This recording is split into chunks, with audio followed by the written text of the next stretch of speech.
Summary of the Sixth Extinction by Elizabeth Kolbert. In her book The Sixth Extinction, Elizabeth Kolbert looks at the connection between people and the environment. She comes to the conclusion that people's actions are about to cause, or may have already caused, the sixth major extinction in Earth's history. Different species are already going extinct around the world because there is less and less open space and the temperature is going up. There are now only a few dozen golden frogs left in Panama, where they used to be hard to avoid.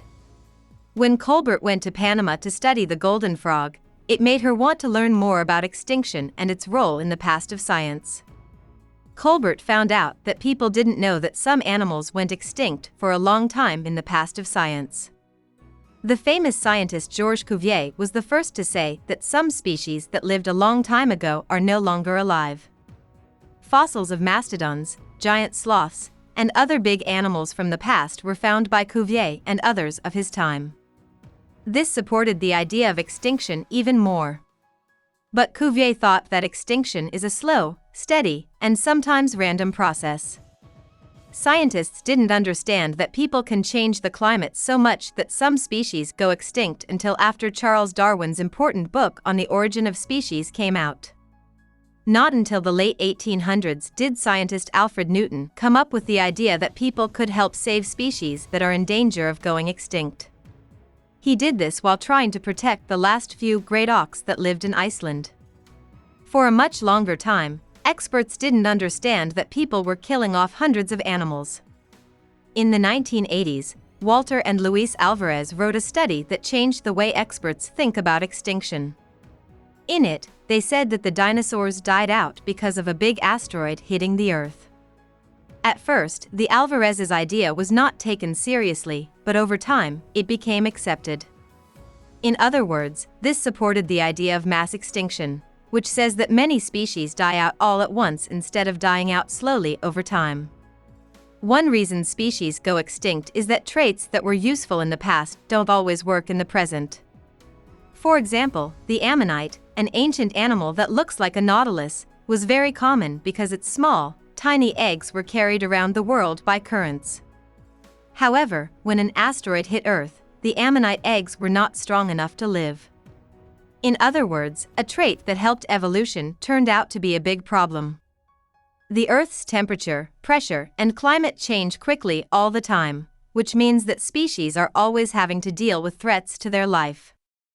Kolbert says that we are now living in the Anthropocene period of Earth's past, a time when people tried to change their environments, which led to the loss or near extinction of many species. When you look at fossils, you can see that the planet may have gone through many times when there was a mass destruction. We are all living through the sixth extinction, which will be different from other times in Earth's past because it was caused by people. People have greatly changed the warmth and acidity of the oceans by burning fossil fuels and cutting down trees. Sea creatures will have to adapt to the new conditions or go extinct. Increasing ocean acidity has been terrible for calcifiers, which are sea creatures like clams, barnacles, and starfish that use calcium to build their shells and exoskeletons. Kolbert goes to the Great Barrier Reef, where experts show her how rising temperatures and acidity have changed the kinds of plants and animals that live in coral reefs. The amount of algae and plankton in the environment will rise as the temperature rises. This will make it harder for bigger animals to find food. She also goes to the lush jungles of South America and sees the huge variety of plants and animals that live there. In the last few decades, scientists have found proof that different kinds of rainforest animals are being pushed to move in order to find a place that is similar to the one they are used to. But at the same time, the total amount of land for wild animals is constantly going down because farmers and herders are cutting down jungles. Some species that live in the jungle will be able to survive the changes in the environment, but others will not. Also, even the loss of a few rainforest species will have a huge effect on the variety of the rainforest as a whole, because rainforest species are very closely linked to each other. Travel is another important part of the sixth extinction. Different species have lived in different ecosystems since the beginning of time. Because they are cut off from the rest of the world, each ecosystem has created a complex balance. But because of modern transportation and travel, different species have moved around the world, upsetting the balance of the ecosystems they enter. For example, when toads were brought to Australia in the 1930s, they killed off dozens of plant and insect species. Invasive species are species that are brought into a new area and tend to lower variety over time. Some experts have been trying to get animals that are in danger, like the rhinoceros, to have more babies faster so that the sixth extinction doesn't happen. One reason rhinos and other big animals are in danger of going extinct is that people killed them too much. In fact, people have been killing big cats and dogs for tens of thousands of years. Although there is some disagreement in the scientific community, it is very likely that early humans wiped out prehistoric animals like the mastodon and the giant sloth. This means that, in a way, the sixth extinction began thousands of years ago, long before the Industrial Revolution. Kolbert goes to Germany and learns about the Neanderthal, an early humanoid species that died out a very long time ago. The common comic image of a Neanderthal is a hairy, ape-like being. However, Neanderthals were probably more technologically advanced than modern humans. They stood up straight, buried their dead, and had bigger brains. Genetic study has led scientists to think that early humans who came from Africa interbred with the Neanderthals. This means that some modern humans have DNA from the Neanderthals.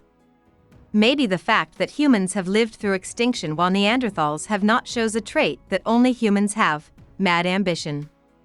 People have been deeply interested in exploring the world for as long as they can remember. It's possible that the Neanderthals were a more calm and obedient species, and humans either beat them at their own game or killed them all. The author, Kolbert, agrees that her book is negative about people. But it's important to remember that even though people can change the world, they can also keep it safe, care for it, and preserve it. People need to keep working to protect species that are in danger of going extinct and understand that their actions have already started the sixth extinction, which will have long-lasting effects on the world. About the author. Elizabeth Kolbert was born in the Bronx and went to Yale University to study English. She went to the University of Hamburg in Germany on a Fulbright scholarship, which is a very good scholarship. She started working for the New York Times while she was in Germany and finally became a writer for the paper. She has written many popular pieces about science and technology for the New Yorker since she joined the team there in 1999. Kolbert's best-reviewed and most-bought book was The Sixth Extinction, which won the Pulitzer Prize for General Nonfiction in 2014. Hope we summarized it fully and you liked it. Please hit the like button and subscribe to our channel so that we are motivated to create more videos.